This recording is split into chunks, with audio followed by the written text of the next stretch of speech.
اعوذ باللہ من الشیطان الرجیم بسم اللہ الرحمن الرحیم وبہ نستعین وہو خیر معین۔ آج کے دن کی مناسبت سے چونکہ آج ولادت امام حسین علیہ السلام ہے، جو کہ نفس مطمئنہ کا مصداق ہیں، کفل من الرحمہ کا مصداق ہیں، وہ ہستی جو اجمل الخلق ہے، احسن الخلق ہے، خیر الخلق ہے، وہ ہستی جو کہ سفینہ نجات ہے۔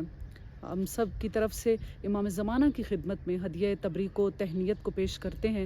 وہ ہستی جو اس دنیا میں بھی ہمارے لیے ذریعہ نجات ہے اور آخرت میں بھی ذریعہ نجات ہے، جس کے کرم کا دسترخوان ہمیشہ سجا ہوا ہے اور ہم سب اس کے کرم کے سوالی ہیں۔ آج آپ کی خدمت میں امام حسین علیہ السلام کی ولادت کی مناسبت سے ایک واقعے کو پیش کرنا چاہتی ہوں، جو کہ امام حسین علیہ السلام کے کرم کا منہ بولتا ثبوت ہے۔ روایت کہتی ہے کہ ایک مرتبہ امام حسین علیہ السلام مسجد میں تشریف فرما تھے کہ ایک اعرابی آیا مسجد میں، اور لوگ بھی تھے، لیکن وہ اعرابی سیدھا تمام لوگوں کو چھوڑتا ہوا سیدھا امام حسین علیہ السلام کے پاس آیا اور آ کر کہتا ہے کہ آپ مجھے کچھ عطا کیجئے۔ امام علیہ السلام نے اس سے پوچھا کہ یہ بتاؤ کہ تم نے مسجد میں سب لوگوں کو چھوڑ کر صرف میرا انتخاب کیوں کیا، کیوں آ کر مجھ سے سوال کیا؟ اعرابی نے کہا کہ اس لیے کہ میں نے آپ کے جد نانا رسول صلی اللہ علیہ وآلہ وسلم سے یہ سنا ہے کہ جب بھی کسی سے سوال کرو، شریف انسان سے سوال کرو، ایسے انسان سے سوال کرو جو کریم ہو، ایسے انسان سے سوال کرو کہ جو کہ اعلیٰ نسب ہو، اور سب سے آخر میں ایسے انسان سے سوال کرو کہ جو کہ وجیح صورت ہو، خوبصورت ہو۔ کہتا ہے کہ میں نے جب مسجد میں نگاہ ڈالی تو میں نے دیکھا کہ آپ جیسا شریف کوئی نہیں ہے، آپ جیسا کریم کوئی نہیں ہے۔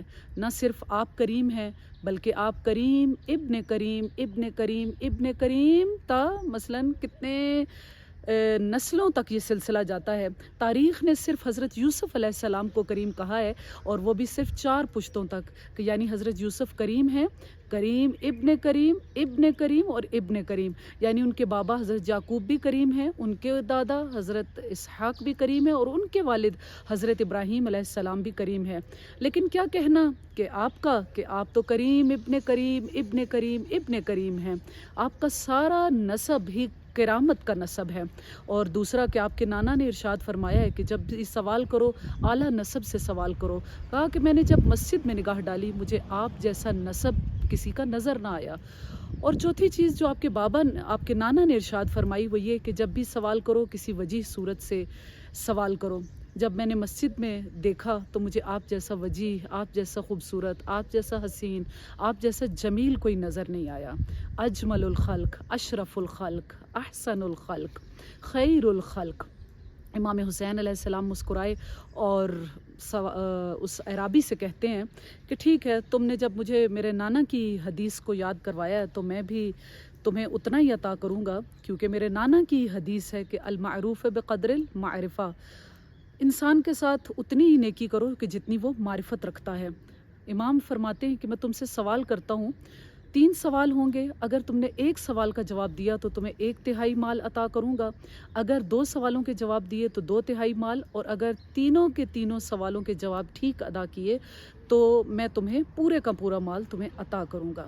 امام علیہ السلام نے سب سے پہلا سوال کیا۔ دیکھیے توجہ طلب یہ بات ہے کہ سوال کرنے والے امام حسین علیہ السلام ہیں اور جواب دینے والا وہ اعرابی ہے۔ امام سوال کرتے ہیں کہ بتاؤ سب سے بہترین عمل کون سا ہے؟ اب اعرابی یہ جواب دے رہا ہے، کہا کہ سب سے بہترین عمل جو ہے وہ ایمان باللہ ہے۔ امام علیہ السلام کہتے ہیں کہ بالکل ٹھیک، تیرے پہلے سوال کا جواب بالکل ٹھیک ہے۔ امام علیہ السلام نے دوسرا سوال کیا کہ بتاؤ کہ انسان کو ہلاکت سے کیا چیز بچاتی ہے، کیا چیز انسان کو تباہی سے بچا سکتی ہے؟ اس اعرابی نے جواب دیا کہ الثقۃ باللہ، اگر انسان کا پروردگار پر اعتماد اور توکل بہت زیادہ ہو، وہ پروردگار پر توکل رکھتا ہو، بھروسہ رکھتا ہو، ثقہ رکھتا ہو، تو بے شک یہ چیز اسے ہلاکت سے بچائے گی۔ اب تیسرا سوال امام علیہ السلام کیا کرتے ہیں کہ بتاؤ کون سی چیز ایک انسان کو زینت عطا کرتی ہے؟ اعرابی جواب دے رہا ہے، کہتا ہے کہ سب سے پہلی چیز جو کہ انسان کو زینت عطا کرتی ہے العلم مع الحلم، انسان کے پاس علم ہو لیکن اس کے ساتھ ساتھ اس کے پاس حلم بھی ہو۔ امام کہتے ہیں کہ اگر ایک انسان کے پاس علم نہیں ہے تو پھر اسے کیا چیز زینت عطا کرتی ہے؟ اعرابی کہتا ہے مال مع الکرم، انسان کے پاس مال ہو لیکن اس کے ساتھ ساتھ وہ عطا کرنے والا بھی ہو، سخی بھی ہو، وہ بانٹنے والا بھی ہو۔ پہلی چیز کیا ہے کہ انسان کو زینت علم سے ملتی ہے۔ دوسری چیز، انسان کے پاس اگر علم نہیں ہے، اسے زینت کیا چیز دیتی ہے؟ ایسا مال زینت دیتی ہے کہ جو کہ عطا کرنے والا ہو۔ امام نے پوچھا کہ اگر اس کے پاس علم بھی نہ ہو، حلم بھی نہ ہو، تو پھر اسے کیا چیز زینت عطا کرے گی؟ اس نے جواب دیا کہ فقر مع الصبر، کہ انسان کے پاس اگر علم بھی نہیں ہے، مال بھی نہیں ہے، تو جو چیز اسے زینت عطا کرتی ہے وہ فقر ہے، ایسا فقر کہ جس کے ساتھ صبر موجود ہو۔ امام علیہ السلام مسکراتے ہیں اور کہتے ہیں کہ ہاں بے شک تو نے سب سوالوں کے جواب صحیح عطا کیے، اب یہ پورے کا پورا مال میں تجھے عطا کرتا ہوں۔ آج کے دن کے صدقے میں امام حسین علیہ السلام سے ہی سوال کرتے ہیں کہ بے شک وہ اپنے کرم کے عظیم دسترخوان سے ہم سب کو فیض یاب کریں۔ وصلی اللہ علی سیدنا محمد و آل محمد۔